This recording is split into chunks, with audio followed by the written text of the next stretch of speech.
Bismillahirrahmanirrahim. Assalamualaikum warahmatullahi wabarakatuh. Innal hamdalillah nahmaduhu wa nasta'inuhu wa nastaghfiruh wa na'udzu billahi min shururi anfusina wa min sayyiati a'malina. May yahdihillahu fala mudhillalah wa may yudlil fala hadiyalah. Asyhadu an la ilaha illallah wahdahu la syarikalah wa asyhadu anna Muhammadan abduhu wa rasuluh. Ya ayyuhalladzina amanu taqullaha haqqa tuqatih wa la tamutunna illa wa antum muslimun. Ya ayyuhan nasu taqu rabbakumul ladzi khalaqakum min nafsin wahidah wa khalaqa minha zawjaha wa batha minhuma rijalan katsiran wa nisaa'a. Wattaqullaha alladzi tasaaluna bihi wal arham innallaha kana 'alaikum raqiba. Ya ayyuhalladzina amanu taqullaha wa qulu qawlan sadida yuslih lakum a'malakum wa yaghfir lakum dhunubakum wa may yuti'illaha wa rasulahu faqad faza fawzan 'azima. Amma ba'd, fa inna asdaqal hadithi kitabullah wa khairul hadi hadi nabiyina Muhammadin sallallahu alaihi wa ala alihi wasallam wa syarrul umuri muhdatsatuha fa inna kulla muhdatsatin bid'ah wa kulla bid'atin dhalalah wa kulla dhalalatin finnar. Al-ikhwan wal akhwat rahimani wa rahimakumullah. Alhamdulillah, tidak henti-hentinya kita memuji Allah atas nikmat yang Allah Subhanahu wa taala limpahkan kepada kita semua. Dengannya kita di kesempatan sore hari ini bertemu dan berjumpa di sini, salah satu rumah Allah Subhanahu wa taala, untuk membahas sebuah judul pembahasan sebagaimana yang antum maklumi di pengumuman. Yang kita bahas adalah keajaiban istighfar. Setiap kita, bahkan seluruh anak Adam, itu telah ditakdirkan oleh Allah Subhanahu wa taala baginya dosa yang dia akan jatuh di dalamnya dan kemaksiatan yang dia akan lakukan. Tidak ada seorang pun yang selamat darinya. Bahkan orang-orang soleh. Bahkan orang-orang soleh. Bukan hanya orang jahat yang melakukan dosa. Orang soleh pun itu sudah ditakdirkan ada dosa yang dia sering dia lakukan. Allah Subhanahu wa taala berfirman, walau yu'akhidullahu an-nasa bidulmihim ma taraka 'alaiha min dabatin walakin yu'akhiruhum ila ajalin musamma. Dan jika Allah Subhanahu wa taala menghukum, yu'akhid artinya menyiksa manusia karena sebab setiap dari kedoliman yang mereka lakukan. Kedoliman maksudnya dosa dan maksiat. Maka Allah Subhanahu wa taala tidak akan meninggalkan di atas permukaan bumi ini satu yang melata pun. Akan tetapi Allah mengakhirkan sampai waktu yang telah ditetapkan. Ini pengabaran dari Allah Subhanahu wa taala bahwasannya an-nas yang namanya manusia itu ditakdirkan kepadanya dosa. Tetapi Allah Subhanahu wa taala akhirkan siksaannya sampai waktu yang telah ditentukan. Lebih tegas lagi, apa yang datang dalam hadis Nabi sallallahu alaihi wasallam yang diriwayatkan oleh Imam Muslim dari Abu Hurairah radhiyallahu taala anhu, kata Nabi sallallahu alaihi wasallam, walladzi nafsi biyadihi law lam tudnibu la dhahaballahu bikum wa la ja'a biqaumin yudnibu Fayastaghfirunallaha fayaghfiru lahum. Seandainya kalian tidak berdosa, maka Allah Subhanahu wa taala akan memusnahkan kalian. Ini pemastian namanya. Pasti kita jatuh dalam dosa. Karena kalau kita tidak melakukan dosa, Allah akan menghilangkan kita.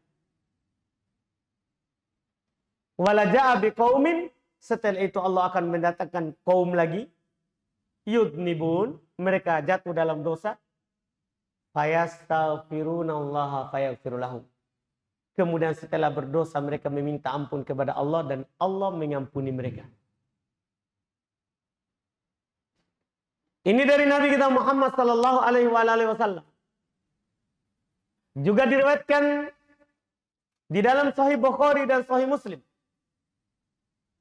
Nabi sallallahu alaihi wasallam katakan, kutiba ala bin Adam nasibuhu minaz zina. Telah ditentukan terhadap anak Adam bagiannya, nasibnya dari zina. Zina termasuk dosa. Jadi semuanya telah ditentukan. Setelah itu Nabi mengatakan, mata ada zinanya, itu dengan memandang.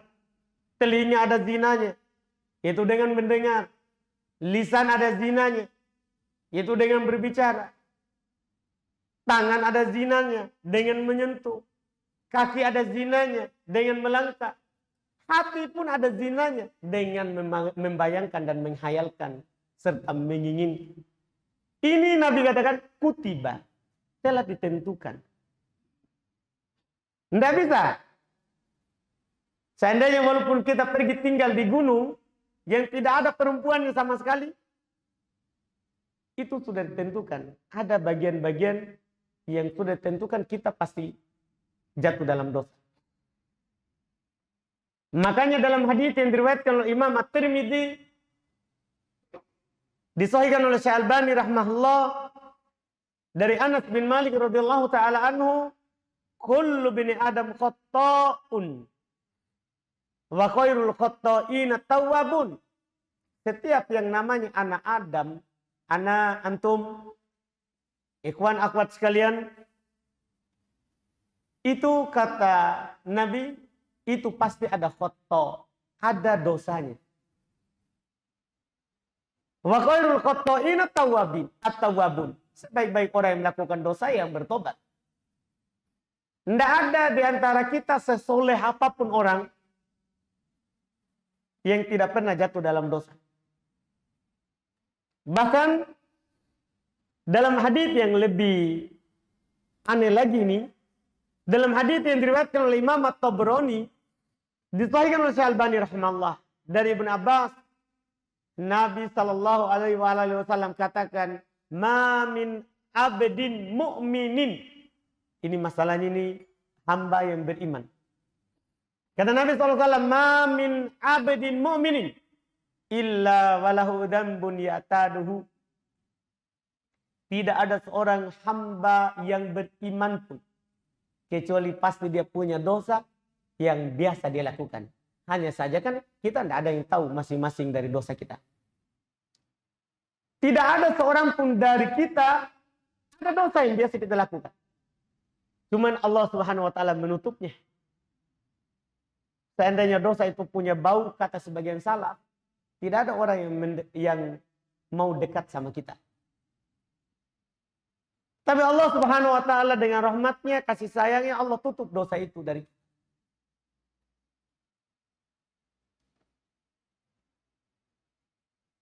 Dengan demikian, karena sudah pasti seperti itu, sebagaimana dalam ayat dan hadis yang kami baca, itu sebagai pendahuluan. Kita juga tidak boleh putus asa dari rahmat Allah. Ketika antum berdosa, bukan berarti selesai.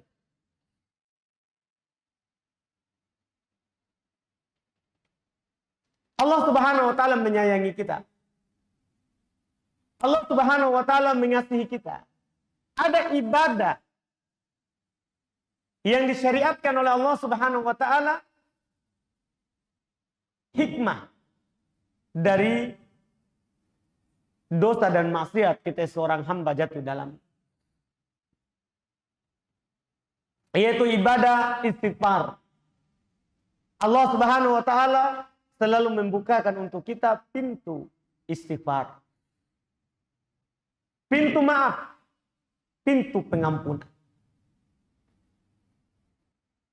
Kata Allah Subhanahu wa taala di dalam Al-Qur'an, "Qul li'ibadiyalladzina asrafu 'ala anfusihim la taqnatu min rahmatillah. Innallaha yaghfirudz dzunuba jami'ah.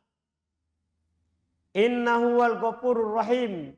Wa anibu ila rabbikum wa aslimulah min qabli ayyatiyakumul adabu tsumma la tunsarun." Katakan wahai Muhammad kepada hamba-hambaku yang telah melampaui batas, telah berbuat melampaui batas atas diri mereka sendiri. Jangan pernah kalian putus asa dari rahmat Allah. Karena Allah Subhanahu wa taala mengampuni seluruh dosa, apapun itu. Allah mengampuni seluruh dosa. Innahu wal ghafurur rahim. Sungguh Allah Maha Pengampun lagi Maha Penyayang. Oleh karena itu kata Allah selanjutnya, wa anibu ila rabbikum. Maka kembalilah kepada Rabb kalian. Sebesar apapun dosanya, mari kembali kepada Allah Subhanahu wa taala.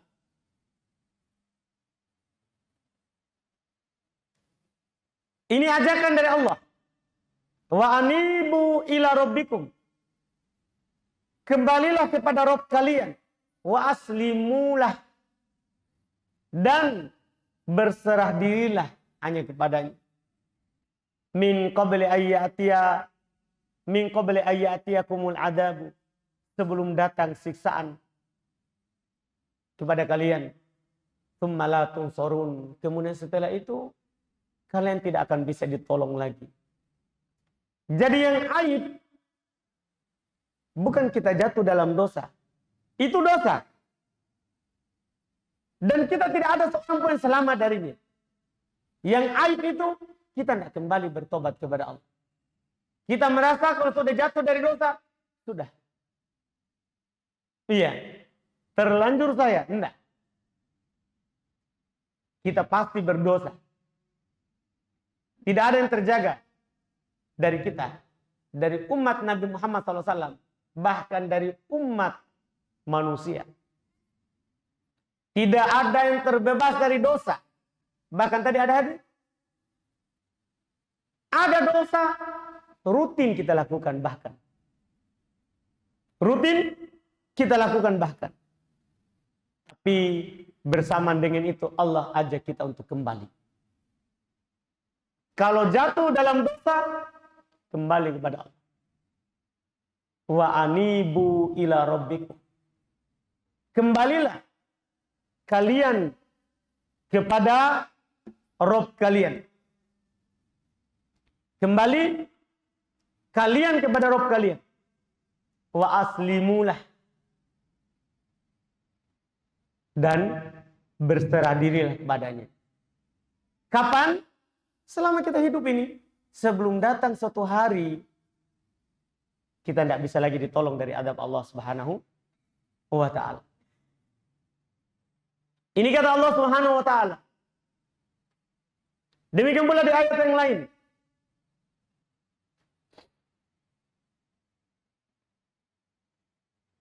Allah Subhanahu wa ta'ala katakan, kul, sama bunyi. Tadi diperintahkan untuk berkata kepada umatnya itu. Nabi Muhammad SAW berkata kepada kita. Sama juga di ayat ini. Katakan kepada umatmu wahai Muhammad. Innama ana basyarum mitlukum yuha ilayya. Saya ini, kata Nabi SAW, digambarkan oleh Allah Subhanahu wa ta'ala, yang diperintahkan oleh Allah Subhanahu wa ta'ala. Katakan, tiada lain saya ini adalah manusia semisal kalian. Tapi diwahyukan kepadaku wahyu. Belum Nabi Rasulullah. Apa wahyunya? Di antara wahyu Allah Subhanahu wa taala, annama ilahukum ilahu wahid. bahwasannya sembahan kalian adalah sembahan yang satu. Fastaqimu ilaihi, maka beristiqomalah di atas hal itu. Itu perintah pertama. Wastaghfiru, dan beristighfarlah. Digandengkan perintah untuk beristiqomah dan setelahnya perintah untuk istighfar. Karena seistiqomah apapun kita, semua kita sudah lakukan. Kita berjenggot, kita tidak isbal, sholat 5 waktu kita jaga. Keluarga kita juga alhamdulillah sama-sama dengan kita. Ketahuilah pasti ada kekurangan. Makanya setelah perintah istiqomah, ada perintah untuk beristighfar. Ada perintah untuk beristighfar kepada Allah Subhanahu wa taala. Demikian pula di ayat yang lain, wastaghfirullah innallaha ghafurur rahim. Dan beristighfarlah kepada Allah. Sungguh Allah Subhanahu wa taala Maha Pengampun lagi Maha Penyayang. Perintah beristighfarlah kepada Allah. Ini perintah Allah Subhanahu wa taala. Jadi Allah menyatakan bahwa kita pasti jatuh dalam dosa. Nabi SAW menyatakan bahwa kita pasti jatuh dalam dosa. Pasti. Tapi ketika sudah dinyatakan itu, kita diperintahkan untuk beristighfar. Makanya nanti itu yang disiksa oleh Allah bukan yang bukan yang tak berdosa, tapi yang tak beristighfar. Dari dosanya ketika dia berdosa. Ketika dia berdosa. Ini bahaya. Ini perintah Allah Subhanahu wa taala. Dan pintu tobat itu selalu Allah Subhanahu wa taala bukakan untuk kita. Pintu tobat selalu Allah Subhanahu wa taala bukakan untuk kita. Sampai ruh kita sampai ke kerongkongan kita. Sebagaimana dalam hadis Nabi SAW. Kata beliau, Inna Allah yaqbalu taubatal abdi malam yughadir. Sungguh Allah Subhanahu wa taala menerima taubatnya hamba selama belum nyawanya sampai ke tenggorokan. Sampai di situ. Ini kata Nabi Shallallahu Alaihi Wasallam. Dan senantiasa serta selalu untuk kembali dan bertobat kepada Allah Subhanahu wa taala, ini adalah merupakan jalannya para nabi dan rasul. Mereka yang dijaga oleh Allah dari dosa dan maksiat. Itu ciri dan sifat mereka, itu selalu bertobat. Kita bisa melihat manusia yang pertama. Bapak kita dan ibu kita. Hawa, Adam dan Hawa. Ketika keduanya berdosa. Memakan pohon yang terlarang. Memakan pohon yang terlarang. Apa langsung setelahnya? Qala Rabbana dzalamna anfusana wa illam taghfir lana wa tarhamna lanakunanna minal khasirin. Keduanya berkata, siapa ini? Adam dan istrinya. Rabbana wahai Rabb kami, dzalamna anfusana, kami telah menzalimi diri kami sendiri. Karena orang yang berdosa itu tidak ada orang lain yang dia susahkan atau zalimi. Itu dia susahkan dirinya sendiri. Seorang suami kalau berdosa, dia susahkan dirinya sendiri. Istri kalau dia berdosa, dia juga yang susah. Makanya beristighfar itu tidak diwakilkan ke orang. Tidak bisa diwakil. Kita harus beristighfar sendiri. Lihat ini Adam alaihissalatu wassalam, Rabbana dhalamna anfusana. Wahai Rabb kami telah menzalimi diri kami sendiri. Wa illam taghfir lana wa tarhamna, jika engkau tidak mengampuni kami dan merahmati kami, lanakunanna minal khasirin, kami akan menjadi orang yang merugi. Lihat, Nabi yang pertama, Allah langsung ciptakan dia dari tangannya. Butuh pengampunan Allah, apalagi kita. Kita lihat lagi Nabi Nuh, Rasul yang pertama. Rasul yang pertama. Ketika beliau meminta, pernah jatuh dalam satu kesalahan, dia minta kepada Allah untuk menyelamatkan anaknya. Yaitu saat banjir bandang. Anaknya tidak ikut di perahu. Karena memang tidak ikut ke dakwanya Nabi Nuh. Nabi Nuh meminta kepada Allah untuk selamatkan anaknya. Supaya naik di perahu. Walaupun waktu itu anaknya memilih pergi ke gunung. Dia bilang saya akan berlindung di gunung. Itu permintaan salah. Karena tidak ada yang bisa selamat kecuali yang diselamatkan oleh Allah. Karena kalau tidak naik di perahu berarti dipastikan binasa. Setelah tahu kesalahannya, beliau sadar langsung beliau berkata, Qala rabbi inni a'udzubika an as'ala ma laysa li bihi ilm wa illa taghfirli wa tarhamni akun minal khasirin. Dia berkata, Nabi Nuh, wahai Rabbku, saya berlindung kepadamu dari meminta hal yang saya tidak punya ilmu tentangnya. Jikalah engkau ya Allah tidak mengampuni saya dan merahmati saya akan termasuk orang-orang yang merugi. Nabi Nuh demikian pula beliau berkata di ayat yang lain. Tadi itu belum meminta untuk dirinya. Di ayat yang lain belum memohon untuk diselamatkan dan diampuni juga orang-orang yang beriman yang lain, yang beriman bersama beliau. Beliau berkata, Rabbi firli wali walidayya waliman dakhala baitiya mu'minan walil mu'minina wal mu'minat. Rabbku, ampunilah saya dan siapa saja yang masuk ke rumahku dalam keadaan beriman. Untuk orang-orang yang beriman laki-laki dan untuk orang beriman perempuan.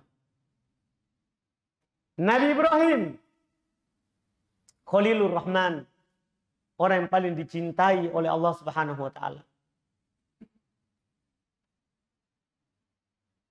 Juga meminta, sangat tomak, sangat berharap pada pengampunan Allah. Dia berkata, "Walladzi atma'u ayyaghfira li khati'ati yaumaddin."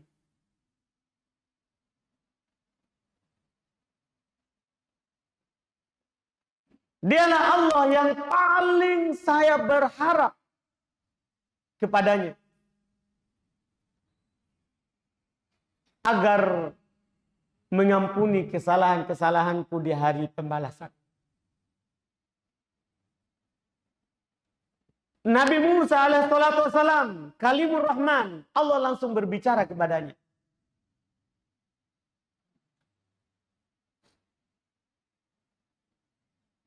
Dia Nabi Allah,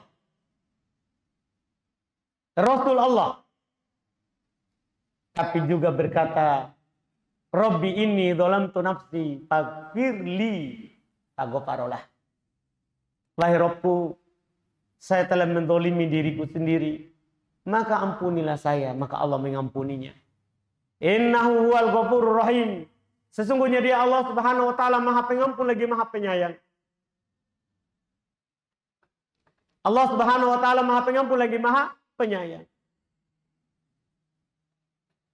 Dan Nabi kita Muhammad SAW tentunya sangat banyak dalil belum menganjurkan kepada kita dan juga belum mencontohkan perbuatan itu. Misalnya contohnya dalam hadis yang diriwayatkan oleh Imam Muslim rahimahullah. Nabi kita Muhammad sallallahu alaihi wasallam pernah bersabda, "Ya ayuhan nas, tubu ilallahi, fa inni atubu fil yaumi ilaihi mi'ata marrah." Wahai sekalian manusia, bertobatlah kepada Allah. Sungguh saya bertobat kepada Allah dalam sehari itu 100 kali. Ini Nabi nih, yang dia kalau dibandingkan dengan kita sudah tahu bersama. Belum dijamin, sudah diampuni dosanya yang telah berlalu dan akan datang. Tapi bersamaan dengan itu belum beristighfar dalam sehari 100 kali. Belum beristighfar kepada Allah Subhanahu wa taala dalam sehari 100 kali. Setelah sebelumnya belum katakan ayuhan nas tubu ilallah. Wahai manusia, bertobatlah kepada Allah. Wahai manusia, bertobatlah kepada Allah Subhanahu wa taala. Juga dalam riwayat Imam Muslim beliau berkata, "Innahu la yughanu ala qalbi wa inni la astaghfirullah fil yaumi mi'ata marrah." Sungguh hatiku pernah lalai dari zikir kepada Allah. Ini Nabi SAW. Dan sungguh saya beristighfar kepada Allah dalam sehari sebanyak 100 kali. Kita tidak tahu berapa lalainya. Hanya diri kita yang tahu. Setelah sebelumnya Allah Subhanahu wa taala yang Maha tahu. Hari ini sangat banyak kelalaian kita. Hari kemarin, demikian pula di hari-hari sebelumnya. Tentunya kita lebih butuh dan lebih perlu untuk beristighfar kepada Allah Subhanahu wa taala lebih banyak daripada Nabi kita SAW. Dan istighfar ini memiliki kelebihan yang sangat banyak. Banyak keajaibannya. Kalau kita mampu dan diberikan taufik untuk beristighfar. Karena istighfar itu butuh taufik dari Allah. Butuh hidayah dari Allah Subhanahu wa taala. Dan kelebihannya, keunggulannya tidak terhitung. Saking banyaknya. Kita akan sebutkan di sini beberapa keajaiban daripada beristighfar itu sendiri. Istighfar itu membawa keberuntungan kepada kita, orang-orang yang beristighfar. Ketika kita berdosa, kita sadari bahwa kita kurang. Kemudian kita katakan astaghfirullah wa atubu ilaih. Maka kita dijamin pasti bahagia dunia akhirat. Kata Allah Subhanahu wa taala, "Wa tubu ilallahi jami'an ayyuhal mu'minun la'allakum tuflihun." Bertobatlah kepada Allah Subhanahu wa taala seluruhnya kalian wahai orang-orang beriman, la'allakum tuflihun, agar supaya kalian bahagia, agar supaya kalian beruntung. Orang yang beristighfar tidak akan pernah merugi. Orang yang selalu bertobat dari dosanya itu tidak akan pernah merugi di dalam kehidupan dunia ini. Demikian pula ketika dia wafat.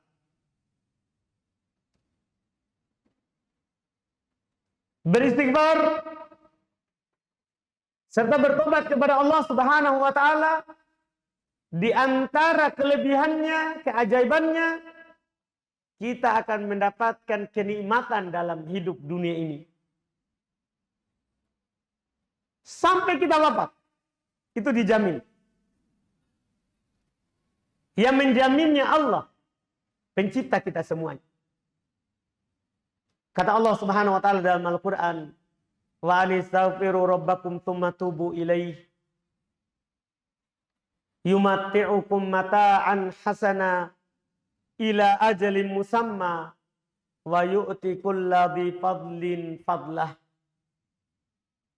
Dan beristighfarlah kalian kepada Rabb kalian. Kemudian bertobatlah kepadanya.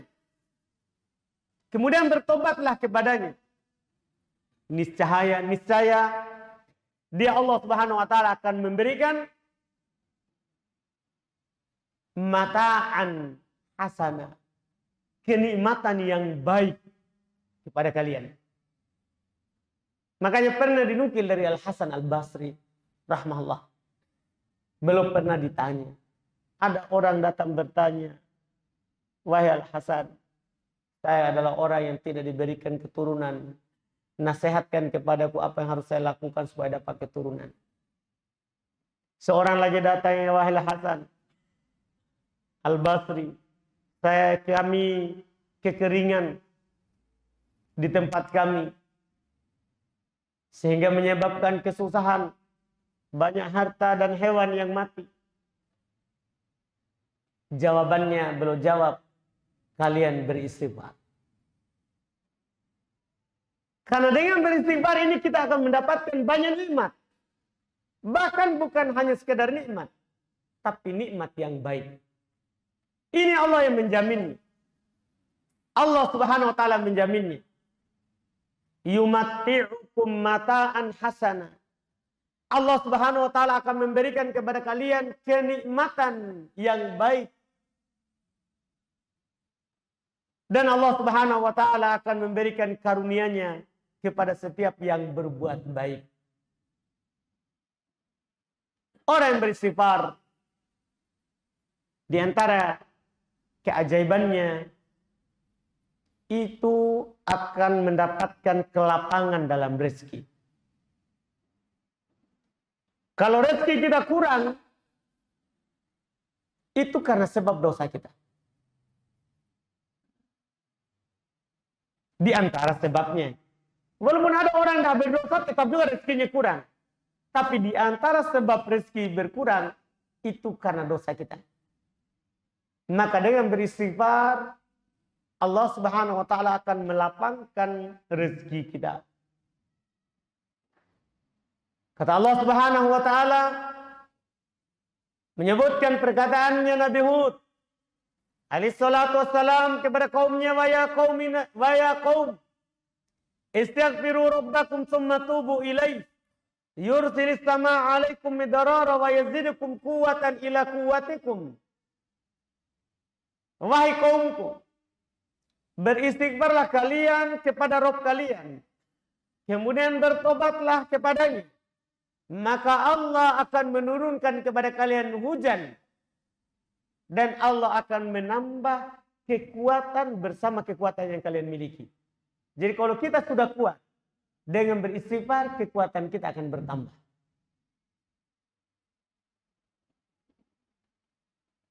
Ini di samping rezeki. Turun hujan yang banyak, hujan yang berberkah. Demikian pula ini yang dikatakan oleh Nabi Nuh kepada kaumnya. Kata beliau, "Fakultu astaghfiru rabbakum innahu kana ghaffara." Saya katakan kepada kaumku, beristighfarlah kalian kepada Rabb kalian. Sungguh Rabb kalian adalah Maha Pengampun. Setelah itu kalau kalian beristighfar, yursilis samaa 'alaikum midrara. Hujan akan turun kepada kalian. Wa yumdidukum bi amwal. Allah akan menghamparkan kepada kalian berupa harta. Wa banin, dan anak keturunan. Dengan beristighfar, harta kita akan banyak. Dengan beristighfar, kita akan diberikan keturunan. Wa yaj'al lakum jannati wa yaj'al lakum anhara. Allah Subhanahu wa taala akan memberikan kepada kalian kebun-kebun, dan Allah akan memberikan kepada kalian di antara kebun itu ada sungai yang mengalir. Ini keutamaan dalam beristighfar. Orang yang beristighfar, dan tentunya ini tujuan pokok kita dalam beristighfar, itu tentunya akan mendapatkan pengampunan dari dosanya, dan itu sudah dijamin. Siapa saja yang berdosa kemudian dia beristighfar, maka Allah Subhanahu wa taala jamin akan mengampuni dosa. Kata Allah Subhanahu wa taala di dalam Al-Qur'an, "Ya ayyuhalladzina amanu tubu ilallahi taubatan nasuha."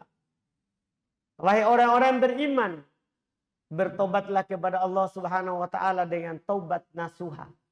Taubat yang sebenarnya. Asa rabbukum ayyukaffir ankum, kata Allah. Semoga dengan itu, mudah-mudahan dengan itu, Rabb kalian mengampuni dosa kalian. Wa yadkhulukum jannatin tajri min tahtihal anhar, dan akan memasukkan kalian dalam surga yang mengalir di bawah sungai-sungai. Ini istighfar. Dengannya dosa kita akan terampun. Dan ini tujuan pokok kita. Yang lain itu hanyalah tambahan. Akan ikut ketika kita beristighfar. Dan itu adalah janji Allah, dan Allah tidak akan pernah menyelisihi janjinya.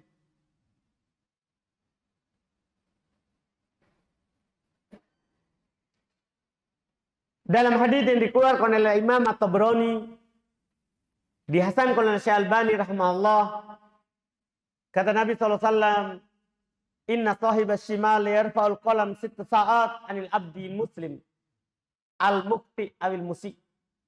Fa in nadima wastaghfarallaha minha alqaha wa illa kataba wahidah." Sungguh tukang catat, malaikat yang menjaga amalan kita yang di sebelah kiri, itu kata Nabi SAW betul-betul mengangkat penanya selama 6 jam dari seorang hamba. Yang muslim yang bersalah, jika dia menyesal dan mohon ampun kepada Allah dalam 6 jam ini, maka dia akan membuang penanya dan tidak mencatatnya sebagai dosa. Tapi jika tidak beristighfar segera, maka akan dicatat 1 kali berdosa. Ini keajaiban istighfar. Dosa yang kita lakukan itu tidak jadi dicatat. Ini mungkin yang terbesar yang pernah kita dengar. Jadi antum melakukan dosa, itu tidak langsung dicatat. Selama 6 jam, kalau antum menyesali atas kekurangan antum itu,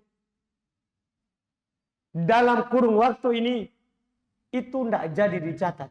Luar biasa istighfar itu. Ini hadits hasan. Riwayat Imam At-Tabrani rahimahullah dari Abu Umamah radhiyallahu taala anhu. Kemudian di samping itu, kalau kita selalu beristighfar, istighfar itu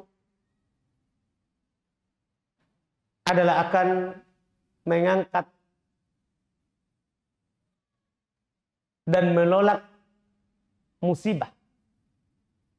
Kalau kita mampu beristighfar dan diberikan taufik untuk beristighfar, itu diantara sebab musibah, bencana diangkat oleh Allah Subhanahu wa taala dan ditolak oleh Allah Subhanahu wa taala dari kita. Kata Allah Subhanahu wa taala dalam Al-Qur'an, "Wa ma kana Allahu mu'adzibahum wa hum yastaghfirun." Dan Allah Subhanahu wa taala tidak akan menyiksa mereka selama mereka beristighfar. Dan bentuk siksaan Allah di dunia ini adalah kita mendapatkan musibah demi musibah dalam kehidupan ini. Dan di sini katanya Allah tidak akan menyiksa kita selama kita beristighfar. Istighfar di samping dia mengampuni dosa, dosa itu tidak jadi dicatat kalau kita jatuh di dalamnya, dia juga akan menjadi sebab bersihnya hati kita. Akan menjadi sebab bersihnya hati kita. Yang mana kalau hati kita bersih, baik, maka seluruh anggota badan kita ini akan baik dan bersih. Kata Nabi sallallahu alaihi wasallam dalam hadis yang diriwayatkan oleh Imam Ahmad, At-Tirmidzi serta dihasankan oleh Syekh Albani rahimahullah. Innal mu'mina idza atnaba kanat nuktatun sauda fi qalbihi. Sungguh seorang hamba yang beriman kalau dia berdosa maka akan ada titik hitam di hatinya. Jadi setiap berdosa itu akan dititikkan di hatinya titik hitam. Fa in taba wa naza'a wastaghfara sukila qalbuh. Kalau dia bertobat, dia kembali dari dosanya itu. Dia cabut dirinya dari dosanya itu. Dan meminta ampun kepada Allah Subhanahu wa taala, sukila qalbuh. Akan dibersihkan hatinya. Yang membersihkannya Allah Subhanahu wa taala. Wa in zadat hatta ya'lu qalbahu. Kalau dia tambah dosanya, maka akan ditambahkan titik hitamnya. Sampai kadang titik hitam itu menguasai hatinya. Menguasai hatinya, menutup hatinya.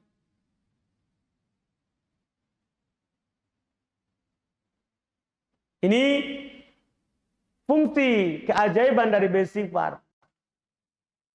Bisa membersihkan hati kita.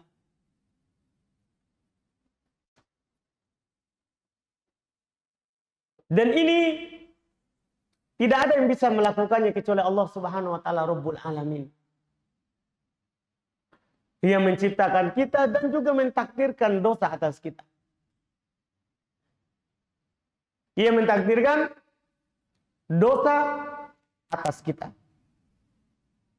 Makanya siapa yang ingin selamat adalah tentunya dia akan selalu beristighfar dan kembali kepada Allah Subhanahu wa taala. Ini sedikit dari keutamaan beristighfar. Dan masih banyak lagi yang lain. Yang mana tadi itu beberapa yang kami sebutkan itu untuk mewakili bahwa beristighfar ini keajaibannya itu akan menyelamatkan kita dalam kehidupan dunia dan juga akan menyelamatkan kita dalam kehidupan akhirat.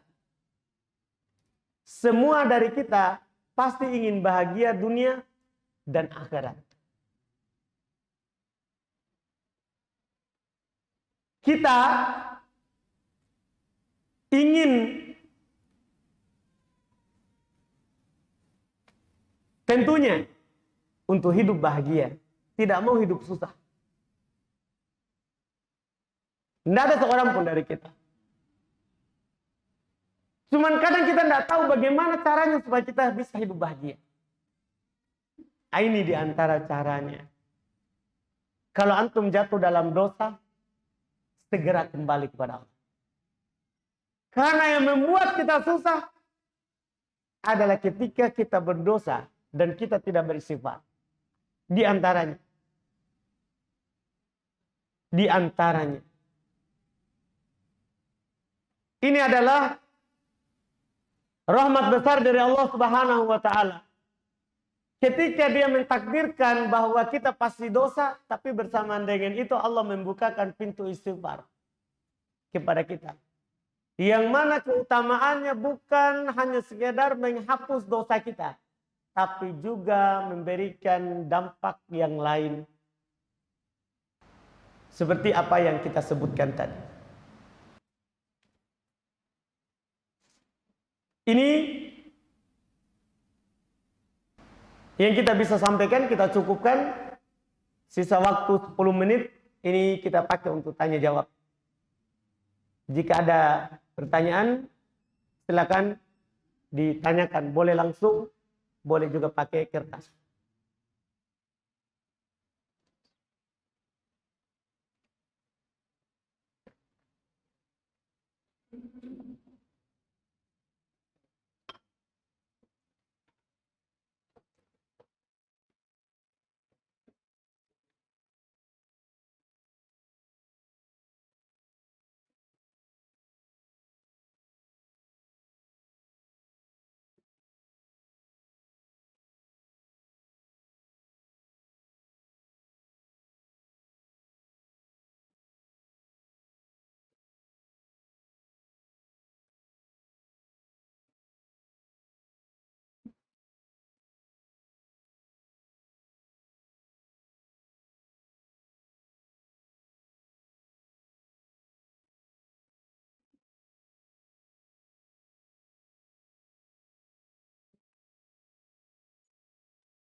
Boleh.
Baik, kita masuk di tanya jawab. Pertanyaan pertama, ketika anak kita diberi uang atau makanan oleh orang lain, apakah ada hak bagi orang tuanya untuk memanfaatkannya? Ya, kalau anak kasih untuk kita orang tua, ada hak. Karena apa yang dimiliki oleh anak itu juga dimiliki oleh orang tua. Karena anak dan apa yang dia punya itu punya orang tuanya. Anak dan apa yang dia punya itu adalah punya orang tuanya juga. Kata Nabi SAW, anta wa maluk li abik. Kamu dan hartamu punyanya bapak. Kamu dan hartamu punyanya bapakmu. Ya kalau ada anak punya harta kemudian bapaknya ambil, itu punyanya bapak. Iya. Tapi bagaimana, ini kan anak yang kerja. Betul, kamu bisa nggak kerja kalau bapak kamu nggak ada? Kan begitu. Itu menunjukkan bahwa punyanya anak itu adalah punyanya orang tua. punya orang tua. Ketika anak dikasih sesuatu, orang tuanya ambil, tidak apa-apa, alhamdulillah. Itu tidak mengapa.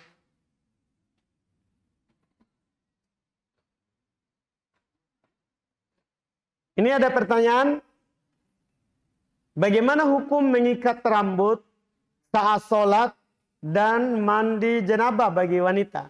Berarti ada dua. Hukum mengikat rambut saat sholat itu dilarang dalam syariat. Dalam hadits Nabi Shallallahu Alaihi Wasallam dari Ibn Abbas radhiyallahu taala anhu, ketika beliau berkata, Umiran Nabi Shallallahu Alaihi Wasallam ayyasjuda ala sab'ati a'dha. Nabi SAW memerintahkan untuk sujud di atas 7 anggota sujud. Nabi sebutkan 7 anggota sujud itu. Jidat, dan beliau tunjuk hidungnya, kedua lutut, kedua tangan, dan kedua ujung kaki. Itu semuanya 7. Setelah itu kata Nabi SAW, wala yakuffa sya'rahu wala thiyabah. Ini kata Nabi SAW. Jangan dia mengikat rambutnya dan jangan dia melipat pakaiannya. Jangan dia mengikat rambutnya dan jangan dia melipat pakaiannya. Yaitu rambut tidak boleh diikat dan pakaian tidak boleh, lengan sini tidak boleh dilipat saat sholat. Demikian pula celana tidak boleh dilipat saat sholat. Ini larangannya. Jadi memang kita diperintahkan untuk sujud di atas 7, tapi kalau rambut panjang, kemudian kalau laki-laki rambutnya menutup jidat, tidak ada masalah. Itu kan dilarang untuk mengikat. Perempuan juga seperti itu. Sama juga dilarang. Mengikat rambut saat sholat. Kecuali kalau dia tidak ikat, rambutnya akan keluar dari jilbabnya. Ya, tidak bisa dia jaga rambutnya. Maka ya dia ikat karena ada maslahat itu. Karena kalau rambut keluar dari jilbab saat sholat, batal sholat. Batal sholat. Makanya dia ikat kalau memang akan keluar dari jilbabnya kalau dia tidak ikat. Adapun mengikat rambut ketika mandi junub bagi perempuan, boleh. Tidak apa-apa, tidak dia buka ikatan rambutnya saat mandi junub.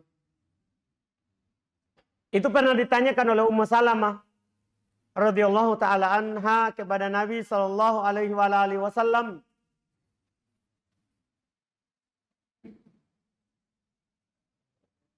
Dia jelaskan dia adalah seorang wanita yang lebat rambutnya, tebal. Dia katakan, apa angkudu hali guslil janabah? Apakah saya harus membuka ini rambut ketika mandi junub? Itu kepangannya. Kata Nabi SAW, lah. Tidak. Dan Nabi katakan, innama yakfiki antahti ala ro'siki talat hatayat. Sungguh cukup bagimu untuk siram di atas kepalamu 3 kali siram. Maka kamu telah suci. Ini menunjukkan tidak perlu dia buka. Tidak perlu dia buka. Itu wallahualam.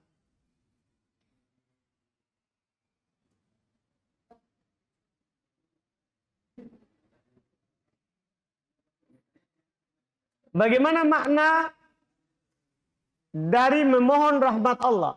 Saya kira jelas. Memohon rahmat Allah artinya memohon kasih sayang Allah. Iya. Untuk diberikan kepada kita. Karena kita butuh rahmat Allah dalam kehidupan dunia ini.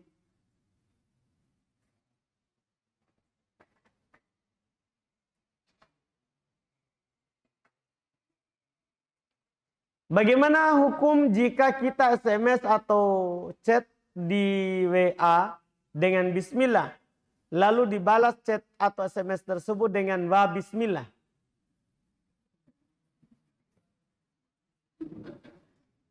Kalau dengan bismillah sunnah.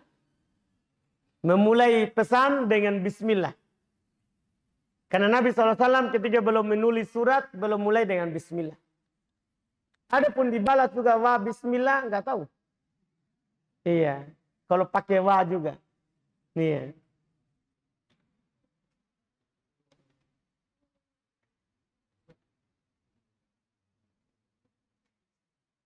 Ini ada pertanyaan berikutnya, tolong nasihatnya Ustaz. Bagaimana kalau seorang istri yang duluan hijrah mengenal sunnah daripada suami? Alhamdulillah. Ya, puji Allah. Karena hidayah itu mahal, tidak bisa dibeli dengan harta. Dan tentunya karena suami kita tidak kenal dakwah, butuh kesabaran. Butuh kesabaran. Karena kadang kita menginginkan sesuatu dari suami baik, menginginkan kebaikan untuknya, tapi suami tidak melakukannya, maka kita butuh kesabaran. Butuh kesabaran. Kita mendoakan hidayah untuknya dan tetap melayaninya, siapa tahu dengan sebab itu nanti dia juga akan mengenal kebaikan seperti yang kita kenal.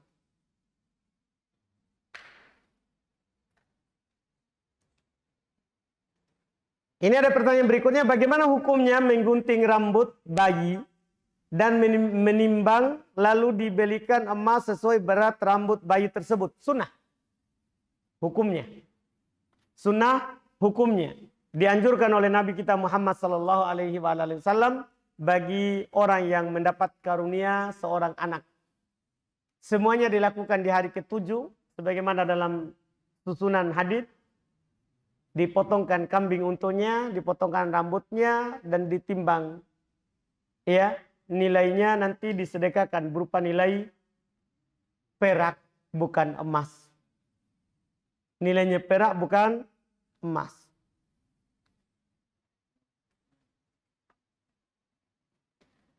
Kemudian berikutnya, bagaimana hukumnya memakan makanan yang biasa tersisa di mulut atau gigi pada saat sholat? Terus adakah kadar atau ukurannya makanan tersebut Ustaz? Iya. Pertama, hukum memakan makanan dalam sholat itu membatalkan sholat. Kadarnya adalah yang bisa dilafadzkan, yang bisa dipisahkan dari air ludah. Kalau bisa dipisahkan, maka wajib dikeluarkan. Tidak boleh dimakan dengan sengaja. Tidak boleh dimakan dengan sengaja. Kalau bisa dilafadzkan, dipisahkan dari ludah. Kita harus keluarkan. Iya, kita harus keluarkan. Iya. Bismillah, apakah Ustadz ingin menikah lagi? Tidak. Iya. Saya tidak mau menikah lagi. Iya. Ini saja satu kasihan sering ditinggalkan dakwah. Apalagi mau tambah. Jadi saya nyatakan, saya tidak mau menikah lagi.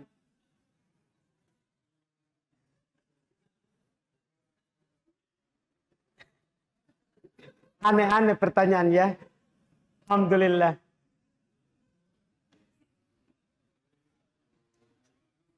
Iya. Antum kira saya santai-santai. Alhamdulillah. Nggak enak jadi istrinya Ustaz. Iya, buat marah-marah buat. Iya. Iya. Santai, santai. Iya. Nggak enak itu jadi istrinya Ustaz. Antum tahu, misalnya saya, alhamdulillah banyak kegiatan. Itu jam 8 kalau di Makassar. Itu kalau nggak ada taklim subuh.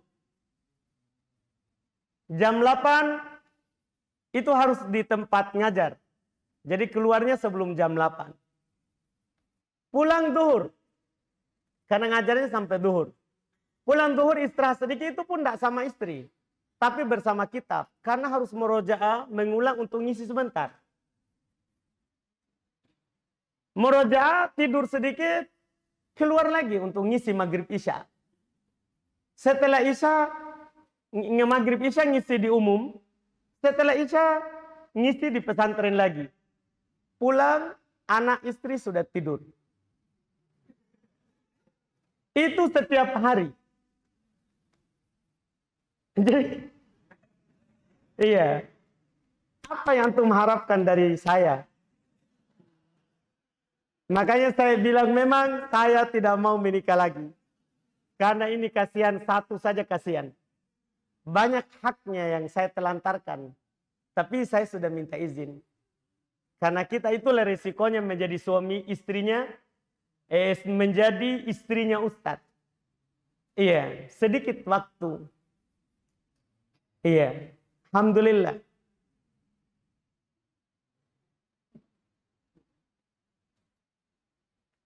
Mana yang lebih didahulukan? Belajar ngaji atau belajar tauhid?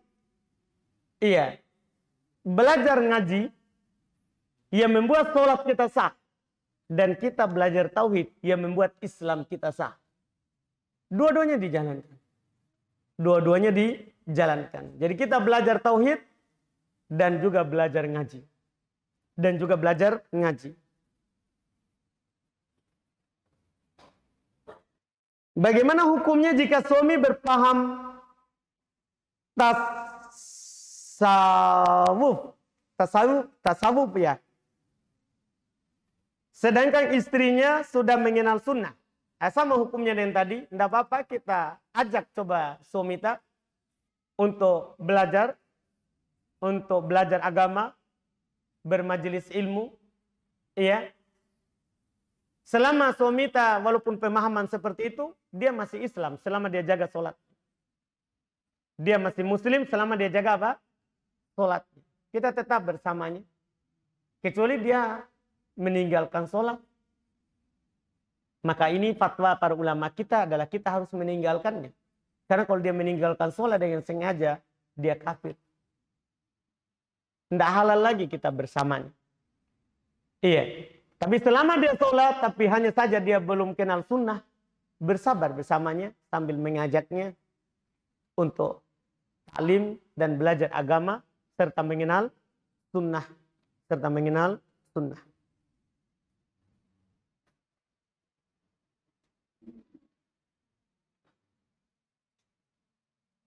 Hukum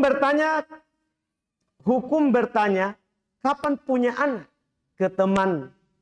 Namun pertanyaannya terkadang membuat sakit hati. Contohnya, kamu itu lemah. Kamu mungkin mandul. Apakah termasuk bertanya tentang hak Allah yang memberi anak? Iya. Ini kalau yang seperti ini, ya jangan kita bilang seperti itu di teman kita. Kamu lemah, ya, kamu mungkin mandul. Itu akan membuat sedih hatinya. Iya. Kalau ada teman kita yang seperti itu, kita harus kasih semangat. Jangan berputus asa dari rahmat Allah. Banyak dari orang yang sudah menikah tua baru dapat anak. Dan kalaupun tidak dapat, ya itu adalah takdir Allah. Karena Allah menjadikan hakim, menjadikan mandul, siapa saja yang dikehendakinya. Ketika pernyataan kita itu menyakiti teman kita, maka pernyataan seperti itu ya dihindari. Bagaimana hukum maulid, Ustaz? Hukum maulid itu adalah bid'ah mungkar disepakati oleh Imam 4. Hukum maulid bid'ah mungkar. Tidak ada yang perselisihan dalam madhab Imam 4. Dia adalah bid'ah. Karena tidak pernah dilakukan oleh Nabi SAW, tidak dilakukan oleh para sahabat. Tidak muncul ini maulid, pertama yang mengadakannya orang-orang Syiah Rafidhah. Setelah itu dibesarkan oleh orang-orang Sufi. Itu maulid. Itu maulid. Hukumnya adalah bid'ah. Tidak ada tuntunannya. Apakah bisa beristighfar sambil mendengar kajian? Bisa, tidak apa-apa. Cuman perlu kita tahu bahwa Allah tidak menjadikan hati kita itu ada dua. Hati kita itu cuma satu. Artinya saat taklim ya kita bertaklim, berfokus kepada taklim. Karena kalau kita beristighfar, kita akan terlalaikan dari apa yang disampaikan. Tapi kalau bisa antum kompromi kan, bisa beristighfar sambil taklim dan itu pasti ada yang dikorbankan sebenarnya, ya bisa. Tidak apa-apa, tidak mengapa. Cuma pasti ada yang antum korbankan. Apakah istighfarnya lalai, cuma diucapkan, atau ilmunya juga tidak didengar. Seperti itu. Karena Allah Subhanahu wa taala tidak menjadikan hati kita ada dua. Itu setiap dari kita cuma punya satu hati, satu konsentrasi. Itu wallahu a'lam. Baik, selesai. Alhamdulillah. Silakan terakhir itu, Pak. Baik.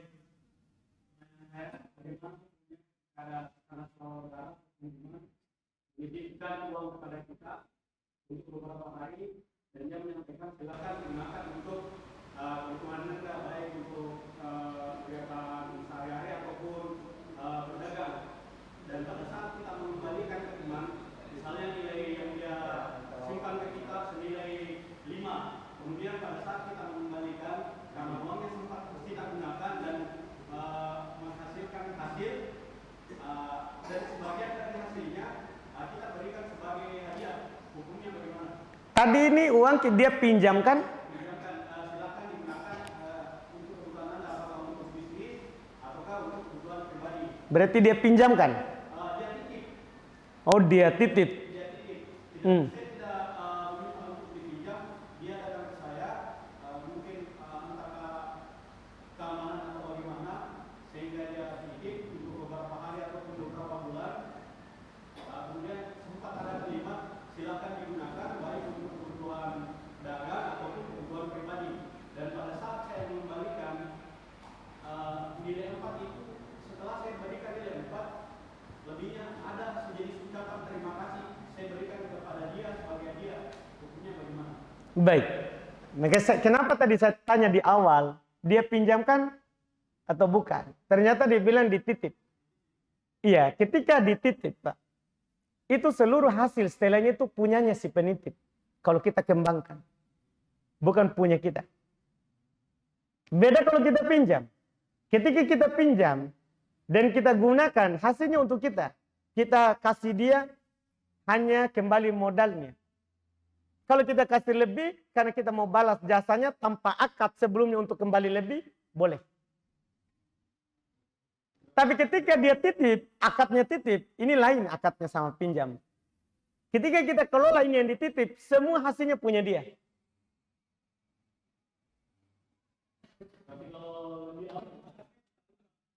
Iya, harus. Iya. Ada orang titip sapi sama kita. Ini akadnya titip. Maka semua anak sapi itu punya dia, bukan punya kita. Iya. Sama dengan uang, Pak. Ketika dia titipkan uang kepada kita dan kita kelola, menjadi banyak untungnya. Semua ini punya dia, bukan punya kita. Pinjam, jangan titip. Sebenarnya itu, Pak, sebagian orang yang saya dapati, dia sebenarnya mau lari dari kalau kembalinya lebih. Karena takut kembalinya lebih, akhirnya tidak akad pinjam. Karena dia tahu kalau akad pinjam itu kembali lebih jadi riba. Tidak selamanya akad pinjam dikembalikan lebih itu riba. Tidak. Dia akan menjadi riba kalau ada tambah, ada akad. Ada akad. Akadnya tertulis atau diisyaratkan. Pinjam 5, kembali 6, ditulis. Begitu kan? Atau diisyaratkan. Dia bilang ini, kasih pinjam saja, kita minta pinjam 5. Tak? Ya, dia kasih. Tapi, ya, tahu mama kita. Tidak tertulis, tapi dia bilang, ya, kita pahami mam. Seperti itu. Itu yang diisyaratkan dia kasih lebih. Nah, ini tidak boleh pinjam seperti itu. Jadinya riba. Jadinya riba. Seperti itu, Pak. Wallahualam. Nah, sama dengan kalau di sini misalnya sawah. Masalah sawah. Ada orang titipkan sawah kepada kita. Kita kelola, hasilnya itu punya dia. Tapi kalau dia gadekan, kita kelola, hasilnya riba. Nah, iya. Seperti itu. Tapi ada cara lain lagi supaya tidak riba. Bukan pinjam uang dan jaminkan sawah, enggak. Tapi sewa sawah. Jadi dia mau pinjam uang 5 juta.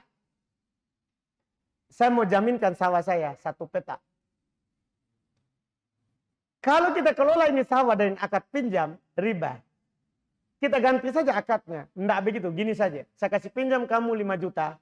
Kasih saya sawahmu, saya sewa sawahmu. 5 juta ini berapa kali panen? Uang hangus, tidak ada yang kembali. Jadi ini hasil panennya memang hak kita. Banyak dan sedikitnya, alhamdulillah kan kita sudah sewa. Seperti kita sewa ruko. Seperti itu, Pak. Wallahualam. Baik, kita cukupkan, alhamdulillah, dengan apa yang kita sebutkan tadi. Ini ada hadiah 5. Siapa tadi yang pertama datang ke sini selain yang merekam? Karena pertama tadi. Siapa yang pertama? Kita. Siapa lagi? Kita. Saya butuh 5 orang. Siapa yang kita lihat yang pertama ada? Ini sudah ada 2, sisa 3 lagi. Hah? Kita. Berarti 3. Sisa 2 lagi? Hah? Oh, anggota tadi di sana? Iya. Alhamdulillah. Oh, saya sudah janji memang kita kan? Oh, jangan ambil yang ini. Baik. 2. Coba nanti kita tanya, Pak. Siapa yang pertama tadi? Kasih lagi 3 orang. Tapi.